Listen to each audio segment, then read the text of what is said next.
Praise lord అందరికీ. Mark సువార్త 13వ అధ్యాయము 5వ వచనంలో దేవుని వాక్యం ఈ విధంగా సెలవిస్తూ ఉంది. ఎవడును మిమ్మల్ని మోసపరచకుండా చూచుకొనడి అని దేవుని వాక్యం సెలవిస్తుంది.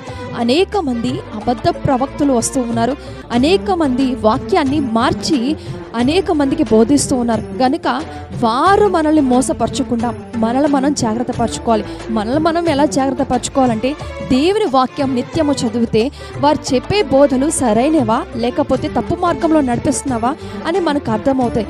మనం దేవుని రాకడ అతి సమీపంగా ఉంది కనుక ఎవ్వడు మనల్ని మోసపరచకుండా భక్తి జీవితంలో కావచ్చు లేకపోతే వాక్య చాతుర్యంలో కావచ్చు ఎందులో అయినా సరే వాళ్ళు మనల్ని మోసం చేయకుండా మనల్ని మనం జాగ్రత్త పడి దేవుని రాజ్యానికి దేవుని రాకడ పర్యంతం వరకు నిలకడగా స్థిరత్వంగా మోసపోకుండా ఆయన రాజ్యానికి హక్కుదారుల మగుదుముగాక. ఆమేన్.